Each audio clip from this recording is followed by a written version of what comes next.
Tuhan itu adalah kecerdasan, Tuhan adalah sinar terang, Tuhan adalah kebahagiaan. Makanya monggo sakniki dilakoni supaya kita cerdas, kita bahagia, kita itu mendapat pencerahan. Berarti artinya kita itu selalu bersama Tuhan. Lah kuncinya kalau sudah bersama Tuhan, yakin.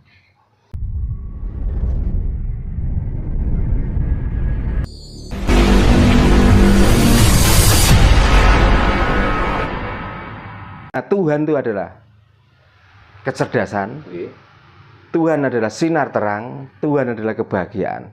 Makanya monggo sakniki dilakoni supaya kita cerdas, kita bahagia, kita itu mendapat pencerahan. Berarti artinya kita itu selalu bersama Tuhan.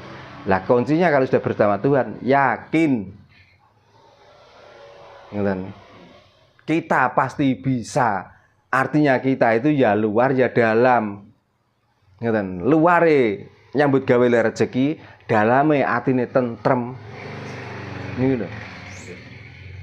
Jadi wis rasa neko-neko ini gak usah. Paling nek ngomong langit sab 7. Pertanyaannya sing ngomong apa yo ngerti batase langit sab 1. Kok ngomong langit sab 7. Oh, dasare ini pernah dilakukan nabi. Nabi iku iso apa? Ngoten lho. Nek sing ngomong nabi niku bener mergo tau kono. Lah sampeyan iki lho. Mek maca critane kok iso wani ngomong. Apa ya tau kok kono? Cerita melakoni. Ngoten lho. Berdasarkan kitab lah. Kitab niku wong sampeyan karo tiyang dodol. Makanya selama ini kitab yang tidak pernah bohong dan kitab tidak pernah membuat orang susah. Niku namung erek-erek buntutan. Gitu? Nggih, Pak, bener niku. Oh, jeneng akoni mboten akoni. Nggih, ngakoni kula. Satu-satunya kitab yang membuat orang bahagia. Niku ngomong erek-erek buntutan. Kitab-kitab lainnya itu malah nyusahno, malah bingungno. Nek men ngadep erek-erek rukun. Oh, luar biasa niku. Karuan urung metu wis yakin. Oh, iki berarti ramalane, ngoten. Oh, kita pengen tambah-tambahin ya. Memang aneh. Berarti intinya Pak Jarno sepakat ya, bahwa ada yang mengatakan bahwa agama itu bukan kendaraan untuk menuju Tuhan.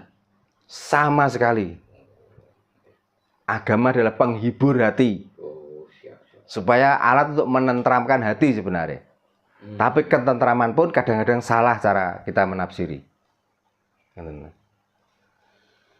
Ngeten lho, setiap tiang itu melakukan kebaikan, dia tidak merasa melakukan kebaikan, ya itulah orang berpedoman pada agama.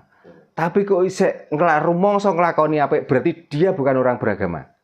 Dan belum belum orang yang bertuhan. Masih bingung dengan agamanya. Masih bingung dengan apa yang dikerjakan dan siapa yang nyembah dan siapa yang disembah. Saya ngoten. Dan sik rumangsa apik niku. Nah, wong nyembah niku to elek-eleke wong, berarti nyembah niku mergo aku elek, kan ngoten. Ora kok aku apik. Saking elekku lho, aku nyembah karo Gustiku supaya aku didadekno wong apik. Mergo aku bocah. Supaya artinya itu bukan pasti. Ngoten. Mangane aja pernah rumangsa nglakoni, aja rumangsa mergawe, aja rumangsa dikongkon nyambut gawe. Kalau bisa lakukan itu lebih baik daripada tidak sama sekali. Tapi aja rumangsa nglakoni apik, aja rumangsa apik. Justru orang menyembah adalah orang yang jelek. Bukan orang kok nyembah orang baik loh.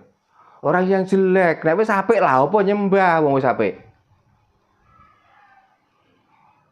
Dan orang menyembah adalah artinya orang yang belum tahu tentang Tuhan. Kalau sudah tahu, kenapa Tuhan harus disembah? Kita sudah bersama. Ya lu wong reksa niku lah sing apik.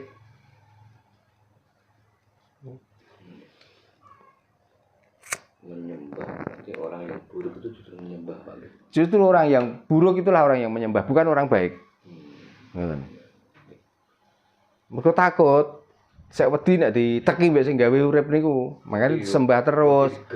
Nggih, di saat kita itu mau ada urusan dengan bupati, apa yang kita lakukan? Apakah kita diam? Kan mboten. Ya bagaimana caranya untuk mengambil hati simpati, kan mboten. Tapi apakah itu perbuatan baik? Mboten. Niku politik.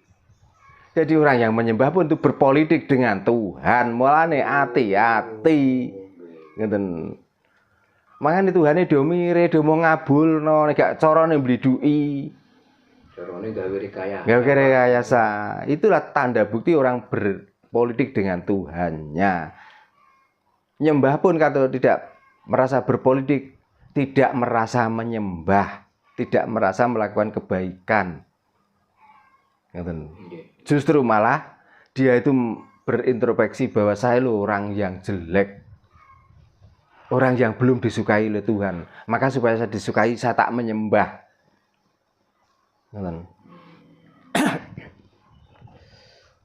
Pak Bayan, Pak, ada tambahan pertanyaan. Monggo, Pak. Ini Pak, mengenai orang mati Pak ya. Nggih. Tempat ini dari suara lanjut adik. Wis Bu. Orang mati itu dikala digali jasadnya masih utuh itu otomatis tidak diterima oleh bumi ya Pak ya. Nggih. Nah, sekarang orang mati yang moksa Pak ketika digali tidak ada apa-apanya, cuma selontong kafan putih. Nah, menurut pengertian Pak Darno sendiri itu bagaimana orang moksa itu? Nah, apakah pernah melihat kejadian seperti itu? Tidak pernah. Nah, itu kan cerita. Nah, bukankah cerita itu mesti yang diomongkan kebaikannya? Kalau maling dan dibicarakan keburukannya. Kan ngoten. Sampai cerita tentang Nabi, pernahkah menceritakan tentang keburukannya? Tidak pernah. Jangankan Nabi, wali pun. Pernahkah kita membicarakan tentang jeleknya? Tidak pernah. Jadi siapapun yang dekat dengan orang itu dan menyanjung dan memuja orang itu mesti yang dibicarakan tentang kebaikannya. Kan mukso, kalau mukso yang sejati karena dia mempunyai pedoman bahwa yang disiksa itu jasad, maka dia berusaha untuk menghilangkan jasad. Maka nggak aneh orang-orang Buddha ada yang dibakar, ada yang dilarung. Itu sebenarnya karena dia mendengar cerita bahwa nanti setelah mati yang disiksa itu jasadnya, maka dia berusaha untuk menghilangkan jasad. Namun ngoten, itu kan kembalinya ke keyakinan. Nah, kita sendiri sebenarnya ya harus begitu. Kalau percaya di dalam kubur kita disiksa. Karena ciri-ciri mayat adalah dibungkus kain kafan putih, diberi tali 3. Lelek wedi mek disiksa mawon jajal benjing dibungkus godhong jati utawa dibungkus godhong gedang. Dadi ora ana wong mati sing glimbungno kono lontong. Di malaikat lak bingung ora sedhi diajar. Iki ora wong mati iki lontong gak ngoten. Apakah ini bukan akal otak kita sendiri yang berpolitik? Kan ngoten. Mati nggih mati. Ngoten. Dadi napa to? Terus apa digawe apa jasad ning sekelangan nyawa? Nek ora dikubur. Nah, kita cara menghormati maka dimandikan, dibungkus kain putih, dihadapkan ke kiblat. Karena kalau rumah niku ora ngadep kiblat, Pak. Ngadep dhuwur karo ora dhuwur tok. Karena kiblat itu ada 4. Nggih. Enten etan, enten kulon, enten kidul. Nggih. Nah, dari bahasa Jawa kulon adalah pengakuan alon-alon, pengakuan dalam hidupnya dan Tuhannya. Maka tetap dihadapno ngulon. Ora kok berdasarkan karena Ka'bah di sana. Boten. Boten. Lah mengke sing arah iki dule Ka'bah. Nyatane dihadep ya ngulon niku. Gitu loh. Berarti bukan karena Ka'bah di kiblat di barat boten. Berarti orang mati ya menghadap ke kulon ya, karena ke barat itu sudah budaya leluhur kita ya Pak. Budaya leluhur kita dari sastra Jawa. Ya karena kulon artinya niku ngaku alon-alon, artinya kita itu harus nyembah. Ngaku alon-alon niku. Karena siapapun yang beragama itu sebenarnya ngaku alon-alon, orang ngaku tenanan. Gitu loh. Nyatanya kalau sekarang itu mungkin isane nek sembahyang maghrib karo isya. Tapi dengan kemantapan hati maka ditambah subuh. Kan alon-alon ngacar ngakune. Mulane wetan niku wiwitan, timur niku ati-ati lenggo umur, kidul sak temene urip niki iki dolan, dalam arti dolan niku gak langgeng. Ngono. Mulane ngaku alon-alon. Masalahnya apa? Kowe nek ngaku ngalon-alon, akhire pungkasane urip niku ngalor, tegese mati. Ngelurake budine nyawijikno sarandune jasad karo bumi. Sangkan paraning dumadi.